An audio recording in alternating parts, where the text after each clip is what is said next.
మైదుకూరు నియోజకవర్గ పార్టీ సమావేశానికి విచ్చేసిన పెద్దలు శ్రీ రఘురామరెడ్డి గారు, అలాగే జిల్లాకు సంబంధించిన అనుబంధ విభాగాల అధ్యక్షులకు, అలాగే మైదుకూరు కాన్స్టిట్యున్సీకి సంబంధించిన అందరూ వైఎస్ఆర్ కుటుంబ సభ్యులందరూ, పార్టీకి సంబంధించిన నాయకులందరూ, మండల ప్రెసిడెంట్లు, అనుబంధ విభాగ అధ్యక్షులు, మిగతా ఎంపీటీసీలు, జెడ్పీటీసీలు, సర్పంచులు అందరికీ కూడా పేరు పేరున నమస్కారాలు వ్యక్తపరుస్తున్నాం.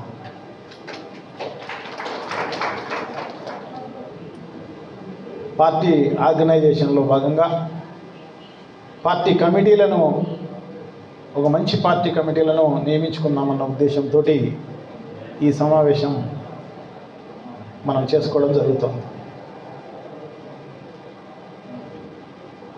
ఇకపోతే పెద్దలు రఘురామరెడ్డి గారు మాట్లాడినట్టుగా ఈ రాష్ట్రంలో తెలుగుదేశం పార్టీ అధికారంలోకి వచ్చి దాదాపు 10 నెలలు కావస్తోంది. ఈ 10 నెలల్లో ప్రజలకు కానీ, ఒక ప్రాంతానికి కానీ, ఒకరికి కానీ, ఎవరికి కానీ ఉపయోగపడిన పరిస్థితి లేదు. మేనిఫెస్టోలో, ఎన్నికల్లో సూపర్ 6 అని చెప్పి, సూపర్ 6ఏ కాకుండా ఇంకా 143 హామీలను తెలుగుదేశం పార్టీ, ఆ కూటమి ప్రభుత్వం, కూటమి పార్టీలు అన్నీ కూడా మేనిఫెస్టోలో పెట్టడం జరిగింది తప్ప ఒక్కటి కూడా ఈ 10 నెలల్లో అమలు చేసిన పరిస్థితి కూడా లేదు. ఒక పెన్షన్లు మాత్రం పెంచి, అది కూడా షరతులన్నీ పెట్టి ఇప్పటికే దాదాపు 3 లక్షల పెన్షన్లు తగ్గించడం జరిగింది. రాబోయే కాలంలో ఇప్పుడు సర్వే జరుగుతోంది అన్ని చోట్ల, అది పూర్తయిపోతే దాదాపు 10 లక్షల పెన్షన్లు కట్ చేయాలన్నది ఈ కూటమి ప్రభుత్వ ఆలోచన. ముఖ్యంగా వైఎస్ఆర్ పార్టీకి సంబంధించిన, వైఎస్ఆర్ కాంగ్రెస్ పార్టీకి సంబంధించిన సింపథైజర్స్ కానీ, నాయకులు కానీ ఎవరైతే ఉన్నారో వాళ్ళందరి పెన్షన్లు తీసేయాలనేదే ఈ ప్రభుత్వ ఆలోచన. అంతకు తప్పనిచ్చి చేసింది ఏమీ లేదు ఇంతవరకు. ఉద్యోగస్తుల జీతాలు కూడా ప్రభుత్వం వచ్చిన మొదటి నెలలో సరిగా ఇచ్చినారేమో కానీ 1వ తారీఖు దాని తర్వాత ఇచ్చిన పరిస్థితి లేదు. ఏమీ చేయకపోయినా దాదాపు 1,34,000 కోట్ల రూపాయలు అప్పు అయితే చేయడం జరిగింది. 1,34,000 కోట్ల రూపాయలు మరి ఏ దానికి వాడడం జరిగింది? ఇదంతా నీరు చెట్టుకు 2014లో చేసిన నీరు చెట్టు దానికి బిల్లులకు వాడారా, లేకపోతే ఇంకా వేరే పనులకు సంబంధించిన లంచాలు, కమిషన్లకు వాడారా తెలియదు. కానీ మొత్తం పైన అప్పు అయితే చేయడం జరిగింది. గతంలో జగన్మోహన్ రెడ్డి గారు కూడా అప్పు చేయడం జరిగింది. కానీ సంక్షేమ కార్యక్రమాల అమలు కోసం, అభివృద్ధి కార్యక్రమాలు చేయడం కోసం చేయడం జరిగింది తప్ప అప్పులు మామూలుగా చేసిన పరిస్థితి కూడా లేదు. ఏదైతే FRVM కంటే కూడా తక్కువగా అప్పు చేయడం జరిగింది తప్ప వేరే ఏం లేదు. కానీ ఇప్పుడు ప్రభుత్వం మరి ఎందుకు ఇన్ని లక్షల కోట్లు అప్పు చేసిందో ఖచ్చితంగా చెప్పాల్సిన అవసరం ఉంది. ప్రజలకు శ్వేతపత్రం రిలీజ్ చేయాల్సిన అవసరం తప్పకుండా ఉంది. ప్రజలకు తెలియాలి. ఎందుకంటే ఒక్కొక్కరు తలపైన ఆ అప్పు భారం అనేది ఇదేదో రాష్ట్రం చేసిందిలే అనేది కాదు. ప్రతి తలకాయ మీద ఈ అప్పు భారం అనేది ఖచ్చితంగా ఉంటుంది. అందుకోసం ఖచ్చితంగా ఇవి తెలియజేయాల్సిన అవసరం తప్పకుండా ఉంది. దీన్ని కప్పిపుచ్చుకోవడం కోసం నిన్న బడ్జెట్లో కూడా ఈ అప్పులకు సంబంధించిన వాల్యూమ్ 6 వాల్యూమ్ 6లో ఇవన్నీ మెన్షన్ చేయాలి. సో ఇవి మెన్షనే చేయలేదు అంటే అప్పులే చూపించలేదు. ఏంది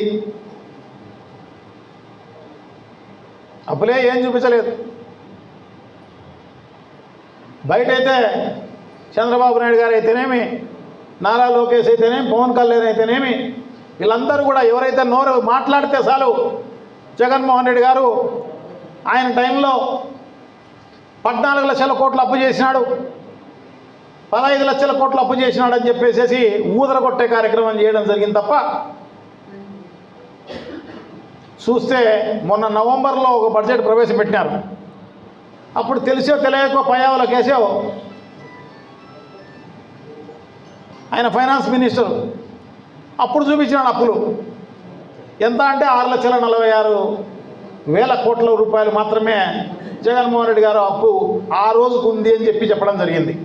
అంటే గతంలో చంద్రబాబు నాయుడు గారు 2014లో ఆయన ముఖ్యమంత్రి అయ్యే టయానికి అంతా కలిపినా కూడా 50-60 కోట్ల అప్పు ఉన్నదాన్ని ఆయన 3,25,000 కోట్ల రూపాయలు అప్పు చేసి దిగిపోవడం జరిగింది. ఆయన కంటే తక్కువ అప్పు చేసినా కూడా మేనిఫెస్టోలో ఏమి చెప్పడం జరిగిందో వైఎస్ఆర్ కాంగ్రెస్ పార్టీ 98% అమలు చేసిన ఘనత జగన్మోహన్ రెడ్డి గారిది, వైఎస్ఆర్ కాంగ్రెస్ పార్టీది అని చెప్పి తెలియజేసుకుంటున్నా. ఎందుకంటే వైఎస్ఆర్ కాంగ్రెస్ పార్టీ మేనిఫెస్టోనే భగవద్గీతగా, ఖురాన్గా, బైబిల్గా భావించి అమలు చేసిన ఘనత జగన్మోహన్ రెడ్డి గారిది. అటువంటిది చంద్రబాబు నాయుడు గారు అధికారంలోకి వచ్చి ఈ రకంగా నిజంగా కూడా ఇప్పుడు ప్రజలందరూ కూడా ఇప్పుడే పెద్దలు చెప్పినట్టుగా పాలిచ్చే ఆవును పోగొట్టుకొని తన్నే దున్నపోతున్న గాడిదన తెచ్చుకున్నామని చెప్పేసి ప్రతి ఒక్కరూ ఫీల్ అవుతున్న పరిస్థితి అన్నమాట. ఎందుకంటే ప్రతి నెల ఏదో ఒక పథకం ద్వారా ప్రతి ఇంటికి లబ్ధి చేకూర్చిన జగన్మోహన్ రెడ్డి గారు. అటువంటిది ఈరోజు ఇంతవరకు కూడా ఒక్క సంక్షేమ కార్యక్రమం అమలు చేయలే. అయితే అదే ఎలక్షన్లలో మాత్రం అందరికీ కూడా నీకు 15,000, నీకు 15,000, నీకు 15,000, నీకు 18,000, నీకు 18,000, నీకు 18,000, ఇంకా ఎవరైనా పుడితే వాళ్ళకు 15,000 అని చెప్పి ప్రజలను మోసం చేసి అధికారంలోకి వచ్చి ఇంతవరకు 15,000 వేసింది లేదు, ఆ 18,000 అంతకన్నా వేసింది లేదు. 15,000 అయితే నిన్న బడ్జెట్లో తల్లికి వందనం అని చెప్పి దాదాపు 82 లక్షల మంది పిల్లలుంటే 82 లక్షల మంది పిల్లలకు దాదాపు సంవత్సరానికి 11,000 కోట్ల రూపాయలు అవుతుంటే బడ్జెట్లో కేటాయించిందంతా 8,752 కోట్ల రూపాయలు మాత్రమే కేటాయించడం జరిగింది. మిగతాదంతా ఎవరిస్తారు? చెప్పి మోసం చేశాం కదా. అంటే ఊరికే కూడా ఇవన్నీ కూడా బడ్జెట్లో చూపించడం జరిగింది, కానీ అవన్నీ గ్రౌండ్ అవుతాయని చెప్పేసి అనుకోవాల్సిన పని అంతకన్నా లేదు. అవన్నీ ఇస్తారనుకోవాల్సిన పని లేదు. ఎందుకంటే నవంబర్లో బడ్జెట్లో ప్రవేశపెట్టిన దాంట్లో కేటాయించినది కూడా ₹1 ఇచ్చిన పరిస్థితి లేదు. అంటే కేటాయించినా కూడా ఇస్తారో లేదో తెలియదు. రైతులకు సంబంధించి కూడా ప్రతి ఒక్కరికి కూడా 20,000 రూపాయలు ఇస్తామని చెప్పి, అది కూడా 20,000 రూపాయలు కేంద్ర ప్రభుత్వం ఇస్తున్న 6,000 రూపాయలకు కాకుండా ఎక్స్ట్రాగా 20,000 రూపాయలు ఇస్తామని చెప్పి ఇప్పుడు మార్చి ప్లేట్ ఫిరాయించి ఇప్పుడు దాంతో కలిపి ఇస్తామని చెప్పేసి చెప్తున్న పరిస్థితి. దానికి కూడా అరకొర పెట్టడం జరిగింది. చాలా దారుణం. రైతులైతే ఇంతకుముందు మా పెద్ద ఆయన చెప్పినట్టుగా మద్దతు ధర లేదు, ఇన్సూరెన్స్ లేదు, పెట్టుబడి నిధి లేదు, అంటే రైతు భరోసా ఏమీ లేదు ఇప్పటి వరకు. చాలా దారుణం. కేపీ ఉల్లి కానీ మా నియోజకవర్గానికి సంబంధించిన అక్కడ మిగతా ఉల్లి కానీ తర్వాత మినుము కానీ శనగలు అయితేనేమి, వరి అయితేనేమి ఎప్పటికప్పుడు మద్దతు ధర లేకపోతే ఇమ్మీడియట్గా ప్రభుత్వం, పులిందలు అయితే అరటి పండ్లు కూడా, నాకు తెలిసి హార్టికల్చరు ఎప్పుడు మద్దతు ధర కేంద్ర ప్రభుత్వం ఎప్పుడు ఇచ్చిన పరిస్థితి లేదు, ఇప్పుడు ఇచ్చిన పరిస్థితి లేదు హార్టికల్చర్కు. అటువంటిది రాష్ట్ర ప్రభుత్వమే హార్టికల్చర్కు కూడా మద్దతు ధర ప్రకటించి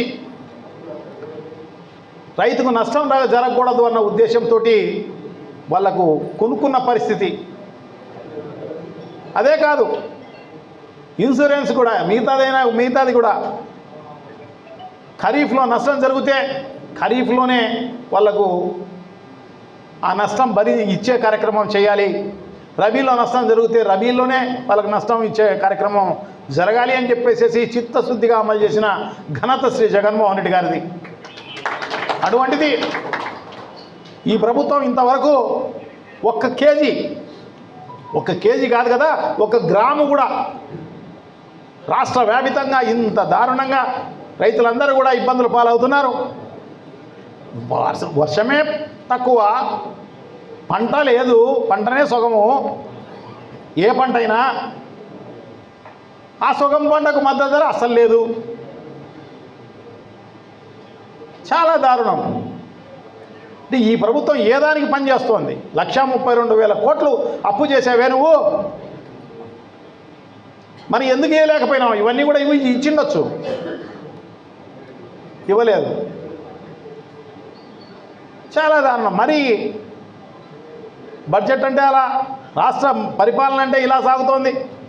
ఒట్టి వైఎస్ఆర్ కాంగ్రెస్ పార్టీ నాయకులను, కార్యకర్తలను వాళ్ళని ఇబ్బంది చేసే కార్యక్రమం, వైఎస్ఆర్ కాంగ్రెస్ పార్టీకి సంబంధించిన సోషల్ మీడియా వాళ్ళను ఒక్కొక్కరిపైన 15 కేసులు, 20 కేసులు, చాలా దారుణం. పోసాని కృష్ణమూర్తి గారిని 15 కేసులు పెట్టడం జరిగింది. ఆయన 2021లో ఏదో మాట్లాడాడని చెప్పేసేసి వాళ్ళు మాట్లాడినటి కొన్ని వేలు ఉన్నాయి, కొన్ని వేలు. ఎంత వల్గర్గా మాట్లాడారు, ఎంత తీసేసి మాట్లాడారు వైఎస్ఆర్ కాంగ్రెస్ పార్టీ నాయకులను, జగన్మోహన్ రెడ్డి గారిని. కొన్ని వేల ట్వీట్లు, కొన్ని వేల ప్రింట్ మీడియాకు సంబంధించిన ఇవి వీడియోలు, ఇవన్నీ కూడా చూపించవచ్చు. అదే దానిపైనే యాక్షన్ తీసుకొని ఉంటే వైఎస్ఆర్ కాంగ్రెస్ పార్టీ వాళ్ళు ఆ కాలంలోనే వీళ్ళందరూ బయట తిరిగే వాళ్ళు. అసలు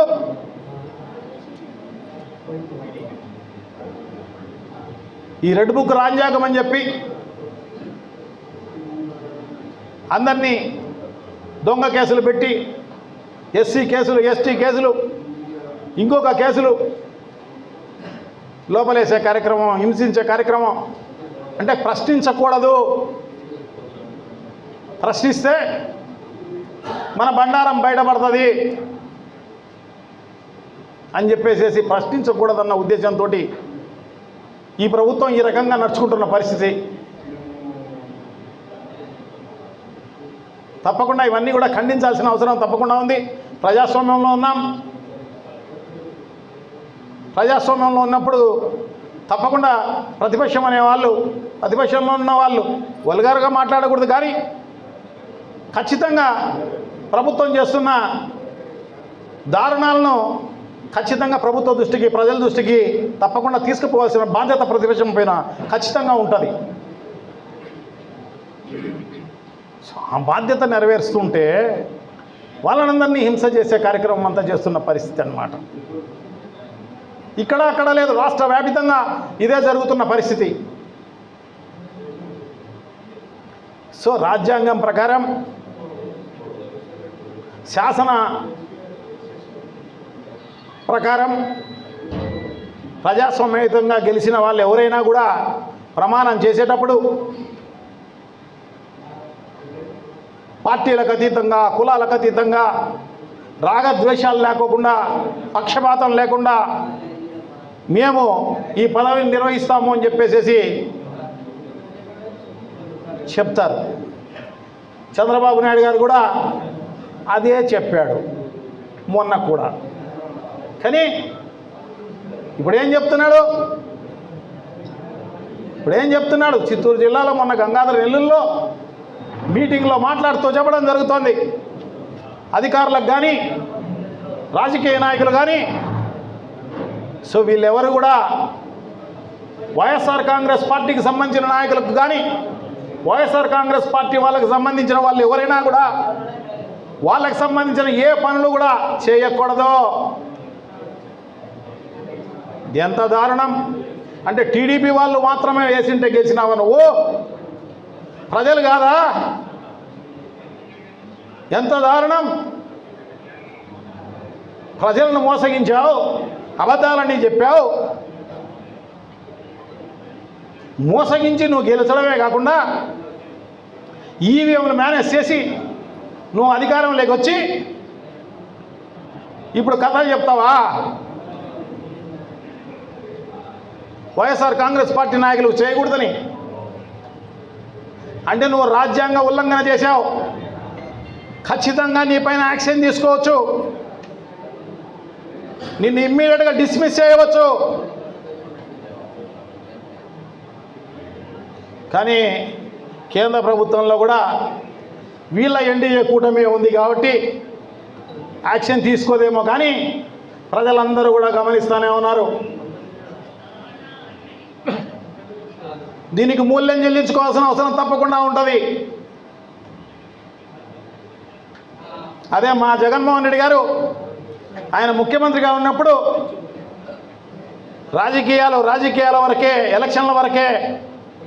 ఎలక్షన్లు అయిపోయిన తర్వాత పార్టీలు లేవు, కులాలు లేవు, మతాలు లేవు, రాజకీయాలు అస్సలు లేవు.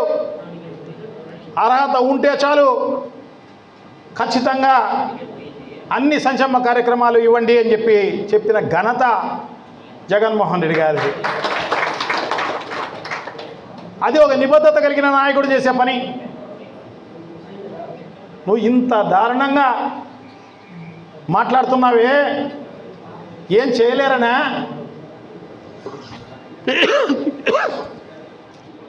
పోలీస్ పహారాతో నువ్వు తిరుగుతున్నావు, పోలీసులను వెంటకమంటే తిరుగుతున్నావు వెంట పెట్టుకొని. నువ్వు నీ తెలుగుదేశం పార్టీకి సంబంధించిన నాయకులు,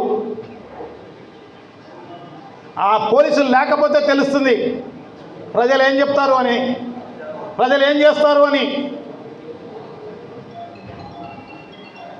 ఎందుకంటే నువ్వు సంక్షేమ కార్యక్రమాలు ఏదన్నా తీసేస్తావేమో వచ్చేది, నువ్వేమన్నా దొంగ కేసులు పెట్టి లోపలేస్తావేమో అని నీ జోలికి రాకుండా ఉన్నారు. ఖచ్చితంగా నీ పైన రాబోయే కాలంలో చొక్కా పట్టుకునే రోజు ఖచ్చితంగా వస్తుంది అని చెప్పి తెలియజేసుకుంటున్నా.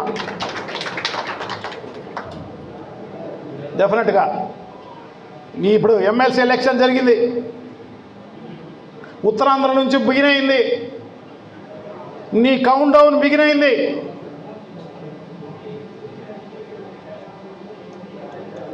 ముప్పై 30,000 ఓట్లు వచ్చినాయి నీకు, నువ్వు సపోర్ట్ చేసిన అభ్యర్థికి 30% ఓట్లు. అంటే మొన్న ఎలక్షన్లో ఈవీఎంలు మేనేజ్ చేసినావో లేకుంటే ప్రజలు ఓట్లు వేసినారో కానీ నీకు 62-64% ఓట్లు వచ్చినాయి. ఈరోజు 30% ఓట్లు వచ్చినాయి. అర్థమైంది? చదువుకున్న వాళ్ళు, టీచర్లు వాళ్ళు వేసినారు ఓట్లు. రిజల్ట్ ఏమొచ్చింది చూసుకో ఏం చేస్తారు అనేది. 9 నెలలు కాలే ప్రభుత్వం వచ్చి, అప్పుడే నీ కౌంట్ డౌన్ స్టార్ట్ అయింది. ఖచ్చితంగా నీకు బుద్ధి చెప్పే రోజు, చొక్కా పట్టుకునే రోజు ఖచ్చితంగా వస్తుంది అని చెప్పి అందరికీ కూడా తెలియజేసుకుంటూ, సో ఇప్పటికైనా విజ్ఞతగా ఆలోచన చేయి. పార్టీలకు అతీతంగా ఎవరు అర్హులు ఉంటే వాళ్లకు సహాయం చేయి. భవిష్యత్తులో నీకు ఉపయోగం ఉంటుంది. అంతేగాని ఈ రకంగా నువ్వు హిట్లర్ మాదిరో, ముస్సోలిని మాదిరో, లేకుంటే ఇంకొకరి మాదిరో వ్యవహరిస్తే ఖచ్చితంగా నీకు మాకన్నా 11 సీట్లు వచ్చినాయి, నువ్వు కూడా గెలవలేవు. రాబోయే కాలంలో బిగ్ జీరో తెలుగుదేశం పార్టీకి, తెలుగుదేశం పార్టీ కొమ్ము కాస్తున్న మిగతా పార్టీలకు.